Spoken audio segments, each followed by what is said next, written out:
Hey everyone, welcome back to another episode of Let's Chat Reality. I'm Molly, I'm Michael.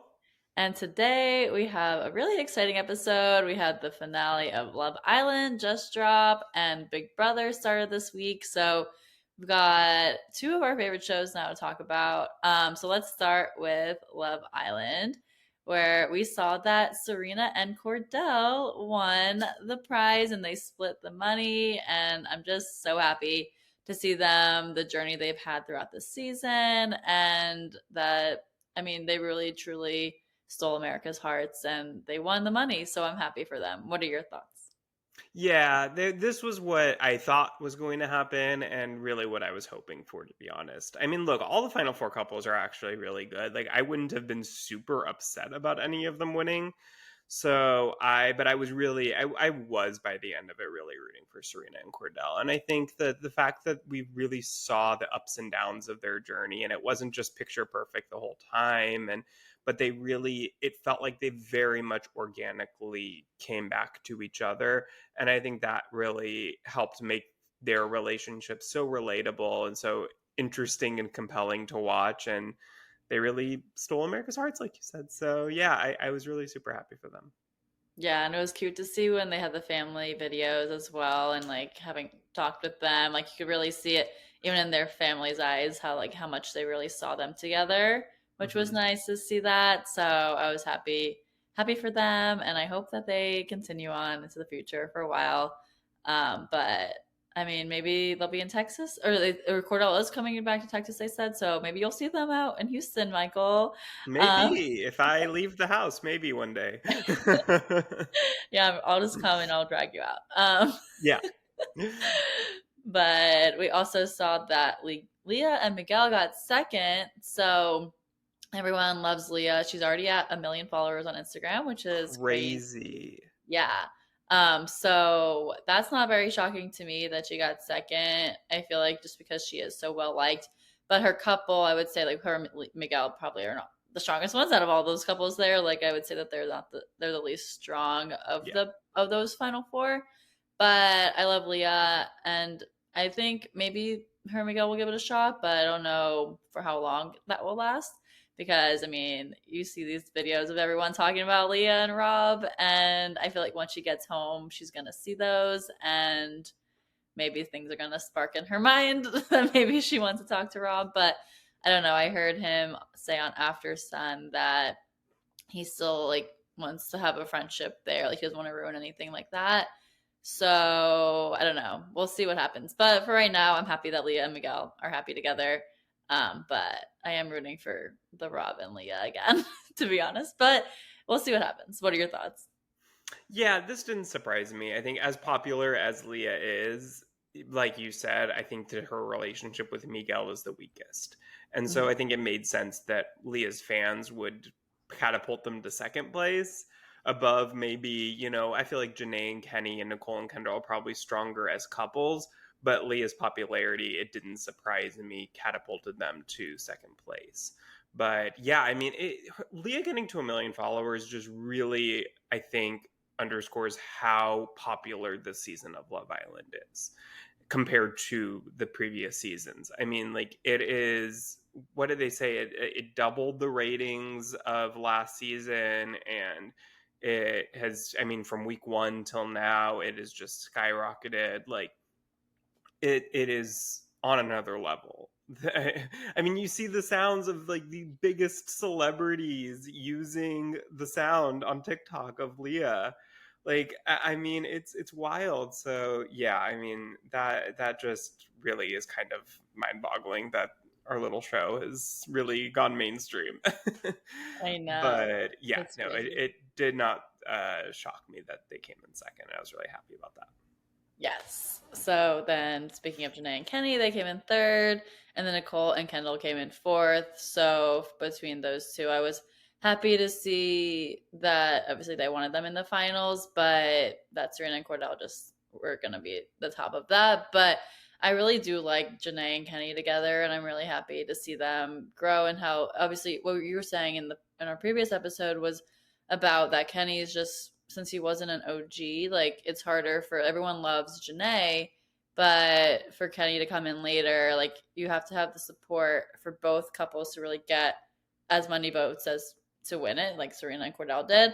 So if Kenny had come in earlier and Janae and Kenny were able to build that connection from the start, I think they would have had a really strong opportunity to win it overall. But because of the timing and everything, like I'm so happy that they got third, but obviously like it takes time to really build that connection. If they didn't have as much time, it's harder to support it as much. But I think that they're really good together, and I'm really happy for Janae. So we'll see what happens. Yeah, no, I mean, I think that Janae and Kenny had a similar problem to Leah and Miguel, where look, they have a chemistry. I hope that they can continue at least for to try it in the outside world for a while and see where it goes. But I just think that yeah, a couple with two OGs that is as equally strong as a couple that has one OG and one non OG. I think generally speaking, the two OGs are going to be more popular with the audience just because we've seen their relationship for longer. And so I think that just unfortunately, if Kenny had come in the beginning and they had started that relationship earlier, then I think they would have had a much better chance to compete with Serena and Cordell there. But also, I mean, it can't hurt that Cordell is related to a very big celebrity and that, Odell's fans might also be voting. So, it's the kind of Frankie Grande effect. But I do think that they absolutely deserve to make it to the Final Four. And Nicole and Kendall, same. I think that these were the right four couples. I think that absolutely these were the four that deserved to be here. Obviously, I to a certain extent feel bad for Kaylor and Aaron, but I just don't think that Kaylor is fully aware of everything that happened. And I think the audience knows that. And that unfortunately, that kind of, even though their relationship seemed very strong in the villa, it was kind of always a little bit weird to know that we know more than Kaylor does. And I think that hurt them and in their the likability of them as a couple to the audience. So I wasn't shocked that they didn't make it there, and I think that because of that, these four were the right ones. Yeah, for sure. I mean, I feel like with the Kaylor and Aaron of it all, like it definitely makes sense for them to not be in the final with how tumultuous things had happened. But with them and just everything, like all the crying and that Kaylor didn't know about everything that went down with Aaron, and like they had like, with their families, even Kaylor's sisters, like, oh, you like him? Like that was so Well, funny. Kaylor's mom came out on social Yeah. media really strong against Aaron, and she's kind of seemed to back down a little bit during their scene. And I'm not sure which came first. I'm not 100% sure of the timeline of that, I but think like the Facebook post was before she talked to him. I thought so too, but I just wasn't sure if it was because it seemed kind of close, and I was like, oh, because I know it's like filmed a couple days before we actually saw it, so I wasn't sure which actually was first. But I think you're probably right that the Facebook post was before. So Yeah. maybe she changed her mind, I guess, but I don't know. We'll see. I know I want to follow them just to see what's gonna happen with Well, with Kaylor their deleted her relationship. Instagram. What? Kaylor Oh, deleted her Instagram, yeah. I saw so she's still on TikTok though. that's true. Yeah, Yeah, but that's kind of crazy. It's like she's just getting so many I comments. And know. At it's like, least get those followers out of this girl. Like, yeah, like leave Aaron or whatever. I don't know what people were commenting, but I'm sure it's pretty hard right now delete for your her. comments. Yeah. Oh yeah, I you mean, can to just delete, like, remove. and you can also remove getting DMs from other people. Like she Yeah. could just set up parameters. Well, we'll see what happens. But good luck to them. Well, we will But see what happens pretty soon because we have the reunion to look forward to. They yes, announced. yes, that will be exciting on August 19th. So we Yes. get to see all the couples come back. Is it all of them? Did they say that? So she said definitely all of. I mean, she said all of the final four, of course. Yeah. But I don't think it was exactly clear whether everyone who's been on the entire season would be there. Um, I don't know. I would assume that the bigger names from the season, like Rob and Kaylor and Aaron and least Liv. I would assume that at least all the major names would be there, and probably a bunch of other kind of more random ones. But not sure if the people who were just in Casa didn't make it back to the main villa. I have a feeling that maybe we're not going to necessarily see them. But this is different than anything they've ever done with a reunion, because last season did not have a reunion at all. Season 4 did have a reunion, but it was like filmed at the day after the finale, basically, and it aired like the day after the finale. So this is going to be interesting, I think, because I assume, because it's not airing within the next couple days, that they're going to film this, weeks after the finale. So there could be things that have changed since the finale, which I think would be, and people may have watched back some of the season by then. So I think that will make things really interesting, because we could, Kaylor and Aaron could not be together anymore by the time, if Kaylor, depends how much she watches before the finale. I think that this could actually be really super interesting. Yeah, no, that really will be telling and seeing. Like, I feel like once you make it a month, like that can really be a factor, like especially like how quickly things progress in Love Island, and then when you get into the real world, like having everything thrown at you is a really big test, as what Marco and Hannah were saying on After Sun, that like it's really gonna be like, can they make it or not? And like that's gonna be cool to see that, if like we can see what happens in a month on the reunion. Hopefully there are changes, or maybe not. Maybe I hope for maybe not as big of changes, because maybe then they're still happy. But overall, it would be entertaining to see if there are anything. I just hope that they've been able to watch, like, regardless of where they stand after it. I just want to see everybody's thoughts after watching the show. And obviously it's a lot of show, so like, not every episode necessarily, but I want them to have seen the highlights. And I think that if it is filmed in a few weeks, there will be plenty of time for them to have watched all those and kind of understand the audience point of view on everything. And I just want them to have that knowledge before the reunion films, because it's kind of like the thing of, where we were talking about with Ariana, with the Vanderpump Rules reunion, where she hadn't watched any of the show. And I think that was a little disappointing for some people, because it was like, we want to know your opinions of what was on the show. And, we understand she didn't have time because she was, very busy killing it in Broadway. But it's more entertaining, it's more interesting when everyone does have the same knowledge and we get everybody's opinion on it. Yeah, for sure. So, I mean, Kaylor did mention she was going to watch it, and Kaylor and Aaron were saying that. So I hope that happens soon, because I can't live in this. Kind of require people to watch at least certain scenes. I think that they will, and like if they postpone it too long, like then it's just gonna like not make any sense, or like it's gonna be worse for them in the end if they like have to go back in time. Like I feel like now is the best time for them to go and watch it. So we'll have to see, but I'm sad that Love Island season 6 has come to a close. This season was my first one ever seeing Love Island, and it was a great season. I am totally hooked on it, and I'm sad we don't have any more episodes to watch this week, because I'm so used to it every day except on Wednesdays watching a new episode. So I have to take my time other places, which we obviously have the time now with Big Brother. So I'm glad they did not overlap. That would have made my mind explode, and I would have never left the house anymore. So I'm really glad that as Love Island closes, Big Brother is starting. But yeah, no, I mean, this is kind of how I always feel about Big Brother. This is I have watched every Love Island USA season, but not this closely. Like there's always been like I've missed certain episodes, so kind of lost a little interest midway through. Like it's always kind of been like a show that I'll mostly keep up with on social media and catch episodes when I could, especially when it was on CBS, just because it honestly wasn't as good until they came to Peacock.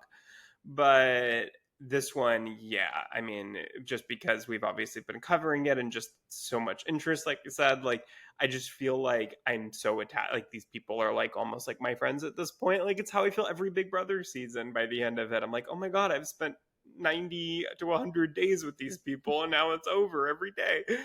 But yeah, great, amazing season, perfect one for you to have introduced. I just hope that future seasons can live up to it, but I'm hopeful. Yeah, and it was so great to see the friendships between all the cast members. I think that really helped bring this show really to life more so. Like obviously the couples are fun to watch, but just seeing everyone just like each other and the friendships that were built there was really really great, especially with Serena, Leah, and Janae. I'm happy that they all made it to the finals together and hope they continue to be besties for life. But I think they will be. So I definitely will be watching them on their social media, and maybe they'll do a show together in the future. Everyone was saying they need their own spinoff, so Well, maybe. if any of them are single in a few months, Love Island Games is coming back for season 2. So I think that I would think with the popularity of this season, I I have to imagine that number one, Liv is going to be there. Mm-hmm. I don't see, unless she is in a relationship by that point, I don't see a world where she's not there. And I think that there's a strong possibility that of these final four couples, at least one of them is probably going to break up in the next few months here. So I would think that they will probably want, I would think, two of the girls from this season to be on Games. I think any more than that, then it's probably too much and it feels too much like the show we just watched. Mm-hmm. But I would expect at least one, but I would think probably two to come back for Love Island Games. So we'll see. Yeah, well, I'm excited to see that when that happens. But now let's talk about Big Brother. Yeah, so Big Brother premiere week was this past week, which was so exciting. We love Big Brother season, of course, and this premiere was interesting. I would say these first two episodes that we got last week. Premieres of Big Brother are always, I think, the weakest episodes of the season. What they did try to fix certain things, I would say. The live premieres were always so uncomfortable, really awkward. Great to get night one live feeds, but the episodes themselves were very rough. They did pre-tape this season the premiere the day prior, so we it was better than it used to be before that. We used to miss a full week of feeds because they would put them in, get them in the house like 6 days before it actually aired. So I'm glad they didn't do that again. But you know, having two of almost the same exact episode back to back nights was not ideal, I would say. I don't exactly know why they split it up and did that, but basically, to kind of give a very brief summary, um, 8 of the house guests came in Wednesday night, and then the other 8 we saw Thursday night. Technically, it was the same day in real time, but they split it into 2 nights to air. So we were introduced to Ainsley, who is the AI robot that will be allegedly controlling this season. We don't know exactly what that means quite yet. We know certain things, but I'm sure as the season goes on, they will add more, and we'll see Ainsley every week throughout the season doing something. But they had the opportunity, before they knew that Ainsley was AI, they had the opportunity to decide whether she would come in as a 17th house guest. They had a little video from her saying, "Hey, I'm Ainsley. I want to join Big Brother this year. I'm a big fan, blah, blah, blah." She had blue hair and kind of a metallic outfit that, once you found out she was AI, made sense. And anyone who voted yes to bring her in. So regardless of how they voted, she was not going to ever actually come in as a 17th house guest. She was just going to announce that she's controlling the game. But anyone who voted yes had the opportunity to compete for an upgrade, and anyone who voted no had to compete for a potential downgrade if you came in last. So we had our winners of that, and we know that Mackenzie won an upgrade, and Quinn won an upgrade. Now we know that from the feeds, we know who won what. We know that Mackenzie won the America's Veto, and that Quinn won the Deepfake HOH by default. I don't think he's actually said that on the feeds, but by process of elimination, it had to be that. And other than that, that was basically where night 2 of the premiere left off. So Molly, what were your thoughts on the premiere week as a whole of just those 2 episodes before we move on to Sunday night's episode in the future?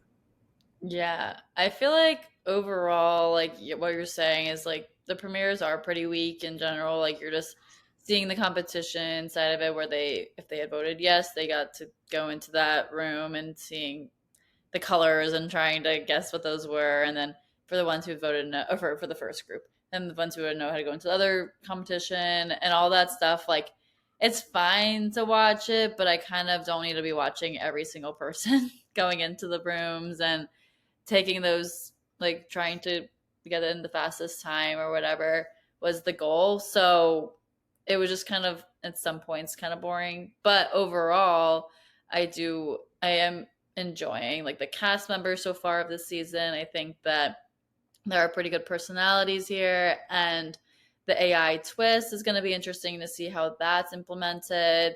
But it was interesting to see that, like, I mean, when I first saw the video, like I was like, oh, she looks real, and then obviously then she's not. But and then it's funny that they showed the exact same video for the other house guests, because like I was like, maybe there could have been some kind of change up in her conversation here, but it was literally like the exact video. They just showed it twice. So I almost wanted to fast forward it, but then I was like, wait, I want to see if it's different. So let's see. But that was kind of weird. I was like, is this just like a Groundhog's Day thing here? Like, I was like, I just want to get past this and actually get to meet these people. Yeah, no, I felt the exact same way. I was kind of like, why? If they were going to do 2 nights, fine. But figure out some way, like, okay, tell the other house guests. So there, as the first group of house guests learned, there's an AI twist this season, blah, blah, blah. Like, and then have Ainsley come in and do something else. Like, give us more information, give them a different type of thing. I don't know. There could have definitely been just but a way to do it where it's not a carbon copy of the episode we just watched the night before. Like, that's just kind of wild. It's like they at the last minute decided that it was going to be 2 nights and didn't have any other creative ideas, and so they just were like, okay, let's just do it twice. Like, I don't know, it's very strange. But I forgot to mention that the downgrades went to Chelsea and Cedric, so their downgrade is really bad. It is that they basically don't exist this week, that they have no vote, they can be nominated, they cannot compete for HOH, couldn't compete for veto. They basically had no way to save themselves at all if they were to be nominated. So that was a pretty bad downgrade. But spoiler alert, did not seem to affect them thus far as of Sunday night. Now, it is certainly possible that one of them could be a replacement nom, but we'll get to that. But what were your thoughts on just, let's say, the season so far as of where we are right now with the live feeds? I know you've been keeping up with the feeds. I've been keeping up with the feeds. What are your thoughts so far on where we're at this season? Yeah, well, this is my first time actually watching the feeds. I downloaded Pluto TV so I can get them for free there. So plug for that. We're not getting sponsored, but just so you know. Thanks, No, Noah. let's just say we're getting sponsored and we'll manifest it. I know, exactly. My friend Noah told me about it. And I was like, wait, yeah, I do want to see this. So a big thing that happened, obviously, was the fight between Angela and Matt, which I was like, okay, this is why I need the feeds now, because I saw when there were so many videos of it, like I saw the whole clip of it on Twitter. It was 9 minutes long. But then now today I was able to watch more of conversations that were being had. So more has happened. But from what happened over the fight, let's talk about that first, because yeah, let's do it. That was crazy. Like just seeing Angela, it just seemed like she was just totally sleep deprived there and was saying things that she might even remember. And she was already saying that, like in her attacking of Matt, being like, oh yeah, like I just don't even know what I've been talking about with everyone. And I was like, okay, like maybe you shouldn't be coming off so aggressive right now then. But I don't know. She in intro package was like, I'm not afraid to bring the drama and be messy here. So, I mean, coming into the first week, she's already bringing that. So I Living up can't to fault her. that, yeah. Yeah, I'm like, well, it makes for good TV. But overall, like that was just wild to see. Like it just I was in shock that whole conversation. Some of her one-liners in there were gold, but I just don't know. Now looking back at it, like I see her conversation with Matt again, so or like post this fight, so I'm like I have a different perspective than when I first watched it, because now it seems like they're kind of okay, but I don't know. What were your thoughts on the overall fight? Yeah, I just think Angela was in over her head with winning the first HOH. So, spoiler alert, I guess. Angela is our HOH. And she originally nominated Kenny, Chemo, and Lisa with the intention of getting out Kenny. But then, after having a lot of other conversations, basically, my take on it is that she had conversations with everybody and, kind of got into this alliance called the Collective.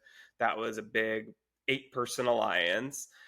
And she, I think, convinced herself that everybody is lying to her and that Matt was getting everybody together and had this whole plan. And she's just basically like gaslighting herself into believing all of this information and all of this paranoia that just wasn't happening. And all of it in her mind came back to Matt. And then she, I think kind of, I guess, in thinking about it after the fact, thought, oh my God, he was being really aggressive with me and saying that I am going to be put on the block next week if I don't if I put him on the block, eh, and it made me think that because Kenny was her original target, which seemingly this conversation happened before those nominations were made, Mhm. that this wasn't necessarily her first thought after their conversation, but that afterwards and kind of putting pieces together in her head of everything that's happening and thinking back to the conversation later, that she thought, oh my God, I am basically going crazy because of my conversation with Matt that I didn't think too much of her at first, but then looking back, like she's just getting so paranoid and sleep deprived. And I think being the first HOH and having to basically go off of the least amount of information you're ever going to have in this game and putting 3 people on the block, which is part of a Ainsley twist, AI twist, um, that there will be this new competition called the AI Arena that will make those nominations go down from 3 to 2 before eviction night or possibly on eviction night. It sounds like we don't know exactly the situation there of when that competition will happen, but it is after veto. So anyway, sorry, that's just logistical. But I think just this whole thing was too much for Angela, too much for her to take. She thought she could handle it, and she just mentally at this point couldn't handle the responsibility of that. Yeah. No, it was a lot watching that back. I'm sure she like if she were to watch that, like would be like, "Oh my gosh, like that was not me," or whatever she was feeling in that She moment. keeps saying that now. Yeah, that Yeah. wasn't her. I don't know who that was. Yeah. Yeah, exactly. So it's just a wild time, but we'll see what happens out of that because overall like probably is not the greatest look for her. Yeah, I would think that other house guests will see that fight, and it seems like, I mean, look, we've already seen the kind of the what is that word I'm looking for? Oh my God, the aftermath of that, Yeah. and it does seem like this blew back more negatively on Angela than it did for Matt. I think that it makes Angela seem very unreliable as an ally. You never know when she's going to take things a certain way and get paranoid and believe that you're talking behind her back. And I wouldn't want to have an ally like that. And it's interesting because, we've seen the last 3 seasons, first HOHs kind of have a very similar spiraling. I mean, Frenchie 2 years in season 23, In season 24, we had Daniel as the first HOH, and he kind of had a whole thing, a little less so, I guess, than Frenchie, but or Angela, but still, his HOH was not smooth sailing either. And then last season, we had Riley as the first HOH, and she had a whole breakdown. So, I mean, it begs the question, I would say, does winning the first HOH help or hurt your game? If you were to play this game, would you want to be the first HOH or not? No. Very easy answer for me. I would definitely not want to be, because I don't want there to be a first target on my back of like, okay, well, also I barely know these people. Like, why would who would I know who I want to go up? Yeah. Like, I think you have to just really make those quick decisions that maybe it really draws the line there. And I don't want to have to be that first person to do it. So I actually think I would want to be the Okay. first HOH. And I'll tell you why. Because being the first HOH, you get to have one-on-one conversations with everybody in the house before, like in the privacy of your HOH room.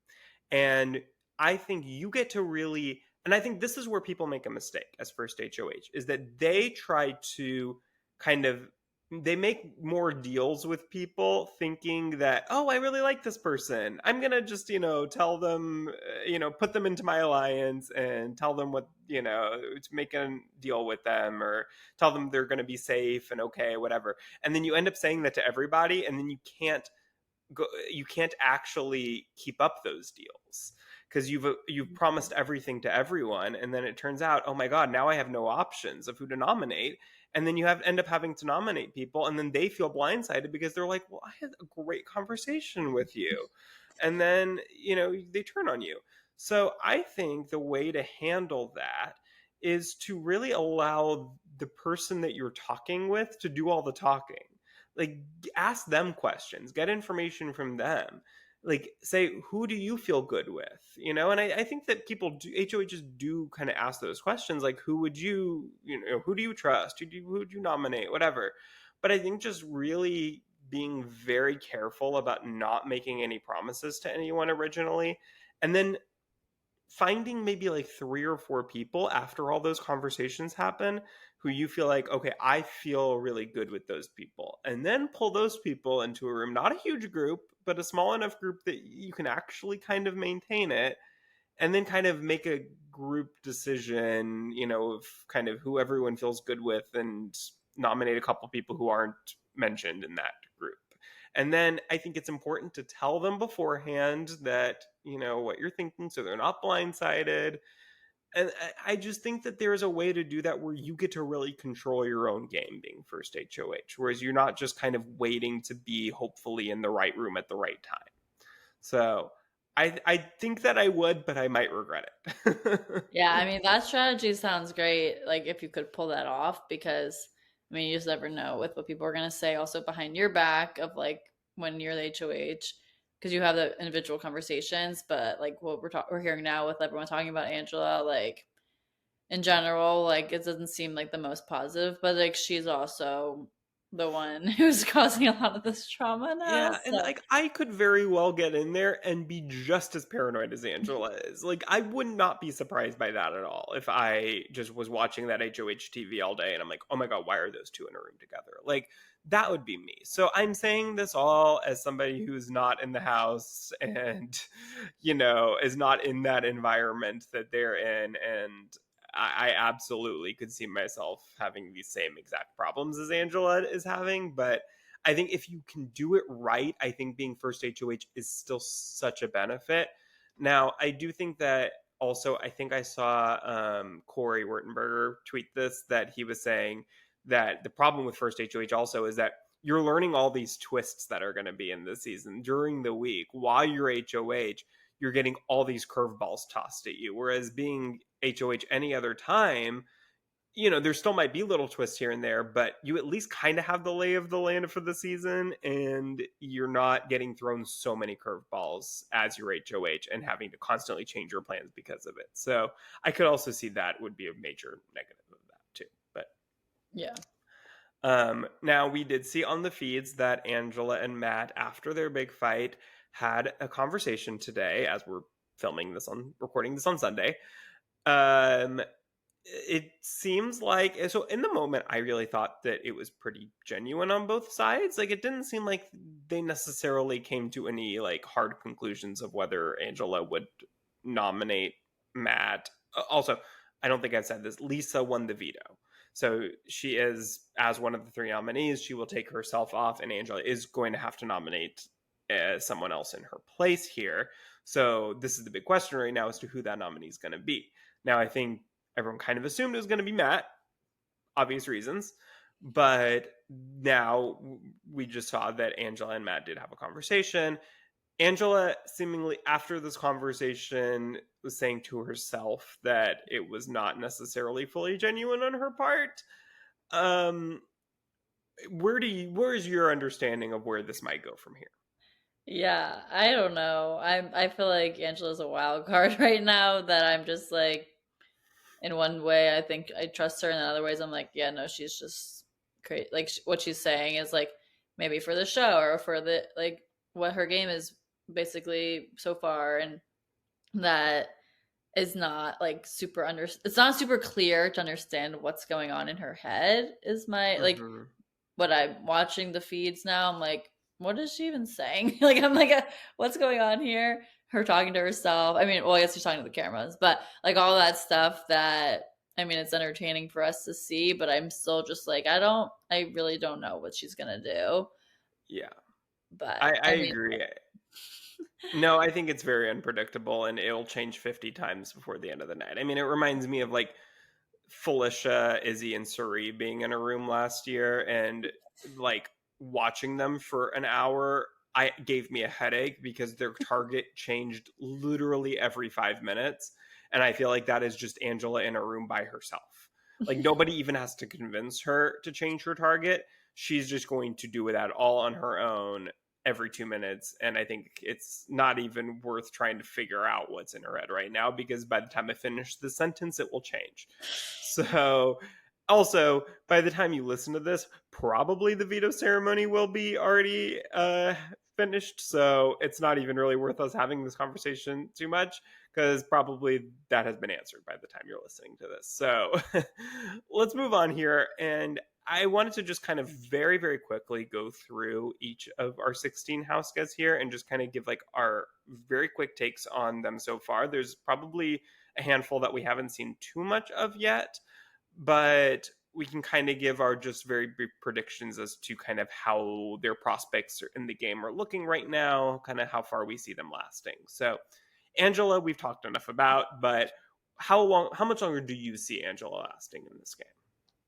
I don't think she's going to last very long. I think like maybe another week or two, but I don't see her making it that far. Yeah, I see her as like a week 3 or 4 exit is my prediction. I think she'll figure out a way to make it past week 2. I think that unless Matt wins HOH, if he stays in and wins HOH, or if Kenny stays in and wins HOH, someone who she was really targeting, I could see her potentially being in trouble there. But I think right now, I think that her allies are not quite at the point yet where they're like, oh, we got to get rid of her. Like, I think right now they still see her, a lot of people see her as a number on their side. But I think that she will prove herself in the weeks to come, probably as a pretty unpredictable ally that will become too much of a liability. And at some point in the next few weeks, they'll just say, we got to cut her. Yeah. So let's go to Brooklyn. What are your thoughts on Brooklyn so far? I think she's nice. I like watching her. I don't have any like strong opinions of her yet, but I think she could make it pretty far. Yeah, I feel like Brooklyn is somebody right now who is kind of included in a lot of alliances. She's a member of the Pentagon, which consists of Cam, Cedric, Chelsea, Quinn, and Brooklyn. So that we don't know quite yet how strong of an alliance that is going to end up being, but if that really becomes a real thing, that seems to be a lot of people who are in a really good place in the game right now and are trusted by a lot of people and included in a lot of other alliances. So I could see that 5 really becoming very, very dangerous if the house dynamics kind of stay relatively steady, which probably unlikely. But as of right now, that's a pretty good group of people, I would say, to be aligned with. So if she sticks with that, I could see her lasting pretty far. I will say, didn't have a great impression of her coming in because she is very close friends with one Aaron Grease, who is the most racist house guest to ever be in the house. And there's been a lot of pictures with her with Aaron. So didn't come in with a very positive impression of Brooklyn, but she's impressed me game wise so far. So I think that her prospects are pretty good right now. What do you think of Cam? I feel like we don't know Cam super well yet, but I think he's a good player. I'm excited to see what he has in store. Yeah, I would even say let's like combine Cam, Cedric, and Chelsea right now because I feel Yeah. like with all three of them, we haven't seen a ton of them. Now, Cedric and Chelsea are downgraded, so this may be not exactly the best week to talk about their prospects in the game because they're kind of in a unique position right now where they don't hold a lot of power. Mhm. But the three of them, I would say, are right now included in pretty much like every alliance at some Mhm. point. Like every big alliance seems to include those three. And I think that's always a really good spot to be in where you are aware of the house dynamics and are in a lot of different conversations with a lot of people who are aligned in all sides of the house. So I would say right now those three are in very good positions. And obviously, as the numbers start to dwindle, like they're gonna at some point probably have to choose a side, and that'll be an interesting point to see kind of where they end up landing, and their position will obviously measurably change by that, and who's which alliance is in power at what time. But right now, I think they're all three pretty strong, where they can probably kind of go in the direction that they want to go in and not be forced to go with one side that they might not actually want to be in because they don't have the numbers. So yeah, I think that all three of them right now, I would say are pretty strong. Yeah, for sure. Well, then let's fast forward a little bit to Joseph. What are your thoughts on Joseph right now? I don't know. Right now I feel like he doesn't have that strong of a chance to make it super far. He's not really in that many alliances, I don't think, or he's really just talked to Tucker about like final two with him, but and also with I don't know if I don't think he's in any others right now. But oh he is. He's in the collective. But I don't know. I just feel like he's kind of like the weaker one in that. But I don't know. We'll see what happens. What are your thoughts? Yeah, I mean, Joseph is included in a lot, but I don't think a lot of people necessarily trust him a lot. So Angela seems to kind of be very suspicious of Joseph. I think that that people are kind of a little weary of him right now. So I don't know that that's an amazing place to be in. I don't think he's like in any immediate trouble at the moment, Mhm. but I feel like if I had to like kind of predict his placement in this game, I see him kind of making it around like week 5 or 6 and then being dropped just because he's not like a super integral part of alliances. So that's Yeah. kind of my prediction is that he'll kind of just end up being a little bit of like a minority kind of floater, not in with the numbers, and just kind of ends up being a little bit of a scapegoat because people aren't as close to him as they are with other people. So who knows? But that's just kind of as of right this moment, kind of where I kind of maybe foresee that going. Yeah. Now let's go to Kenny. Kenny is one of our nominees this week. So, do you think that he will end up staying or end up leaving this week? I like Kenny, so I want him to stay. I think it's fun to see him there, like talking with other house guests, like as he's one of the older ones. As like Mm-hmm. him and Angela are not young like the others as much. But I think it's nice and refreshing to have someone like that in the house. And I think Kenny could play a good game if he were to stay. Obviously now like he's not in the best place being up on the block, being a target, but I would like to see him stay for longer. Yeah, I think if Matt, so it's hard to say because let's just kind of say for a moment that Matt ends up on the block. Hmm. So it's Kenny, Matt, and Chemo. I think that in that scenario, if Kenny and Matt both end up on the block together at the end, I think that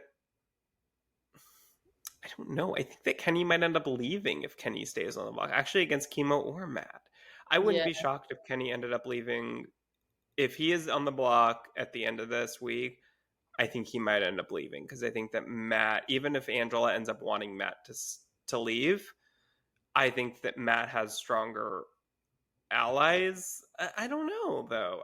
I don't know whether this is going to be a season where people just kind of say, "Oh, we need to follow whatever the HOH wants," or whether they're going to say, "Well, she doesn't have any power anymore. Screw it. Let's do what we want to do."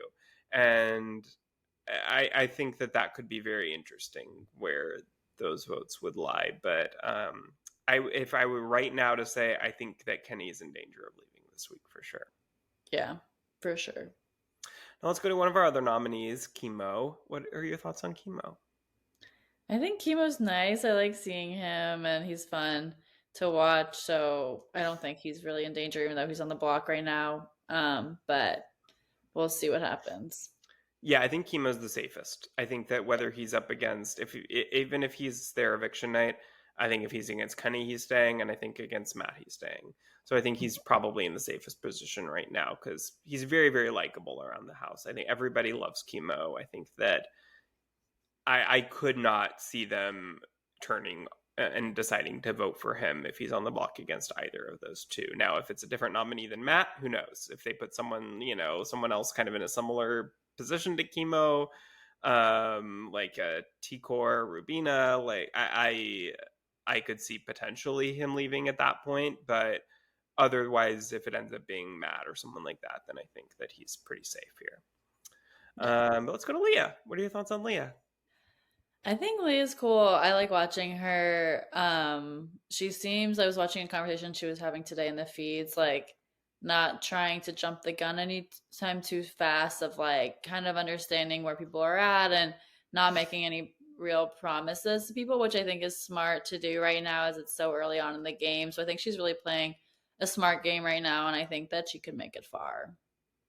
I agree. I love Leah. Leah. So she's probably one of the very first house guests that her old tweets have been resurfacing, and they're great. Like they make her more likable than she was at first. Because her first interviews were rough. Like she didn't understand the questions that were being asked. She seemed like someone who just kind of they took off the street and somehow ended up in the interview and was like, I don't know what this show is. Like, but it turns out that her sister and I think her mother are really big fans of the show and they encouraged her to apply. So she's not necessarily a huge fan. Seems like she's seen a couple seasons, like season 12 she's brought up a bunch, so it seems like that's one that maybe she watched pretty closely prior to coming in. But she is so likable. I love Leah. I think that she right now is probably like my favorite that I'm rooting for. I think Me too. Leah and Quinn, we'll get to Quinn, but I think those two right now are my top two. And I am a little worried that she's really attached herself to Mackenzie and Matt. I think the last couple days she's distanced herself a little bit since the fight. I think that maybe she's realized after that she's like, maybe I don't want to associate myself so closely with them as a couple. But I think being the third wheel of a couple like that's never amazing position to be in. But it seems like now that she's kind of opened herself up a little more and getting to know other people, that she's in a better place again. And so I think that that will be good for her. And I hope that sticks. Yeah, definitely. But now our third nominee currently, although will soon not be the third nominee because she did win the veto, Lisa. What are your thoughts on Lisa? I think Lisa's fun. I feel like she gives off that like what she's projecting of like the energy. What did she say she was? Like Oh, oh shoot, what did it I say? don't remember. Okay, I well don't have it whatever. right in She's front of like a me. very LA-esque like yogi and Yeah. healer, like breathing person. Like I don't know, it feels like I think it was her who said it, but when and during the fight with Angela and Matt, and she's like, "Hey, let's go breathe, do some breathing exercises." Like, I just think it's funny or fun to have someone like that there, where it's like obviously it can be stressful, but like she seems pretty zen overall, and like in conversations, I haven't seen a ton of her. I feel like in general, but in like what I have seen, that like she seems like pretty grounded, and it'll be fun to see her if she like builds more alliances and all that stuff that's happening. So we'll see. Yeah, no, she surprised me in this house a lot because in her interviews, she was another one I would say like Leah, that her interviews just kind of give us nothing. Like, Mhm. go girl, give us nothing. You know, she was saying a whole bunch of nothing, and that worried me. Like, she came in and I was like, oh, she's going to be an easy first boot. And then she was nominated, and I was like, yeah, maybe I was right. But then as soon as she got nominated, I feel like she turned into a different person. And all of Mhm. a sudden, her game wheels started turning, and she's been a huge support for Angela. Angela's really confided a lot in her, and they've had a lot of conversations where Lisa's really trying to kind of calm her down. And she's doing a great job of kind of being like the Angela whisperer, I would say.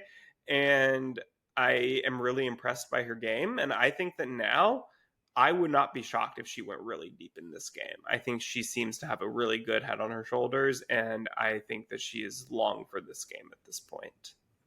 Yeah. But let's go to, and let's just combine them. Let's say Mackenzie and Matt, because they're two very close allies of each other. What are your thoughts on Mackenzie and Matt?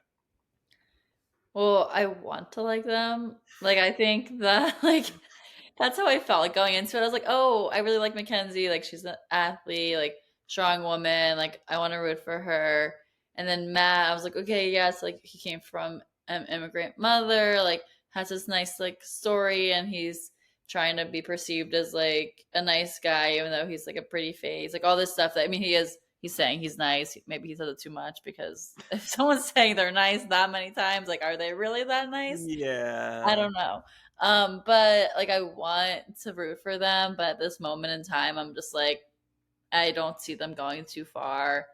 Um, and the fact that Matt's already been a strong target, and like even if the conversations with Angela have been less intense, like how they were like in the beginning with their fight, but now that they've had more conversation, like it's been calm, like he might be better off in a way, but still not entirely that great. And then Mackenzie is obviously associated to him too.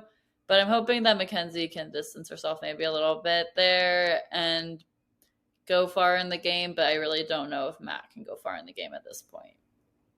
Yeah, no, I think that's a pretty good assessment of them. It feels like in a lot of ways that they feel like kind of like they would be that type of showmans that's like the popular kids and like the cheerleader and the football player type of relationship.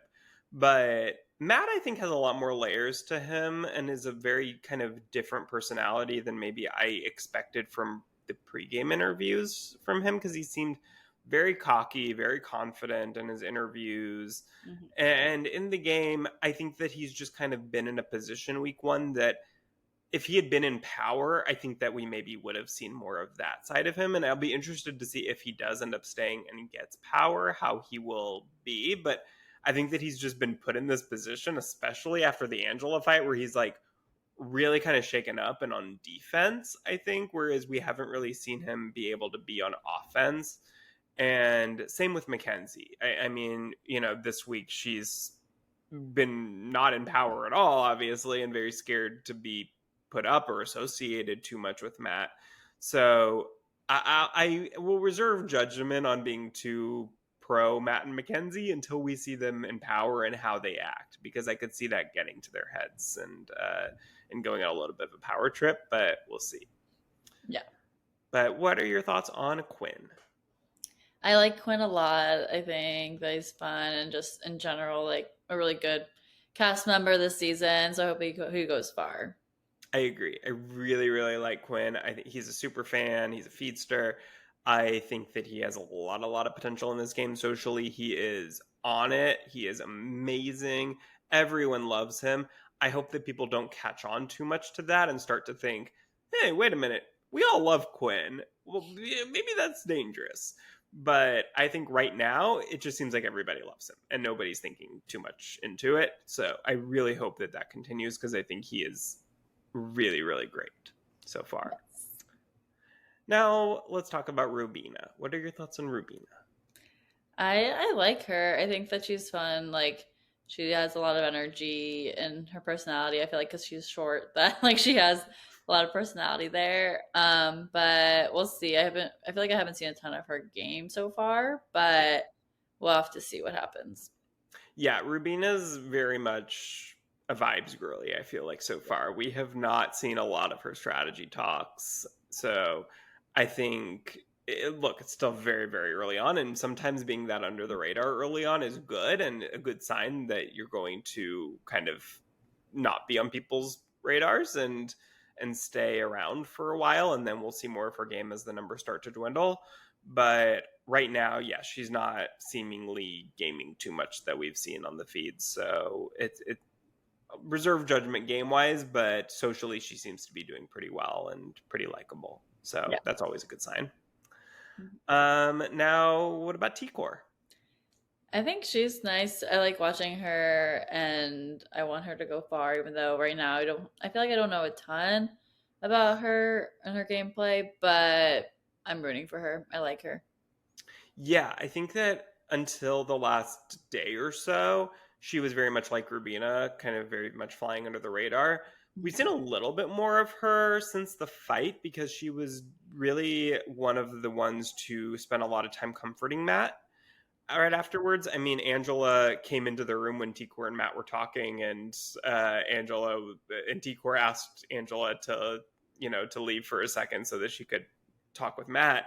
And Angela was like, "Oh, for you, T-Core, I'll do that, but not for Matt." So I think it's maybe probably not great that Angela kind of saw them together and maybe now she's associating them together, but and it seems like a lot of people are kind of, when the feeds first came on, were referencing T-Core as somebody who was like, oh, we can, like, we'll deal with T-Core later, something like that, kind of made it seem like people maybe weren't thinking super highly of T-Core, that she had maybe done something before feeds came on that kind of rubbed some people the wrong way, maybe. I don't know, but from what we've seen, T-Core seems to be, perfectly lovely. And, it's always a little bit hard. Like, you never want to take people's words for that because we've seen, if Taylor Hale on season 24, if we hadn't seen the feeds from the first few days, we would have assumed that Taylor did something terrible to everybody and that there was a reason why they were treating her all the way that they did.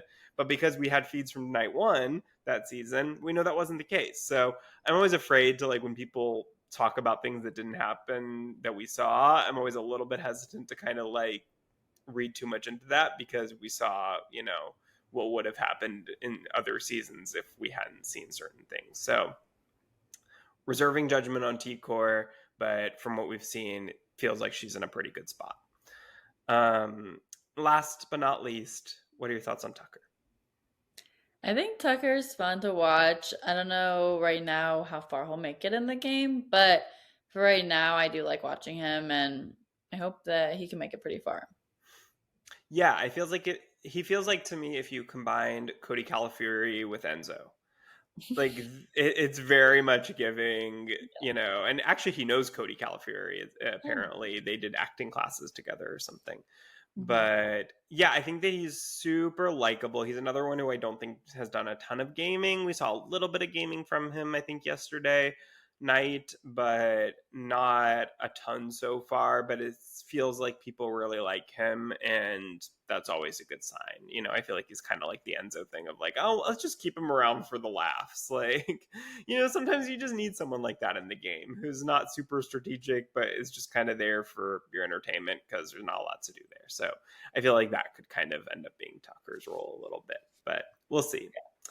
But anyways, that's kind of our Big Brother update for this week. We will certainly be talking much more about it next week as we get a lot more feeds, a lot more episodes. I think we'll have a much better sense of where things are in the game once we kind of get through this first week and enter our second week. So Thank you all so much for listening. Be sure to follow us at Let's Chat Reality on Instagram and TikTok, and subscribe wherever you get your podcasts. So we will chat with y'all next week. Bye, everyone. Bye, everyone.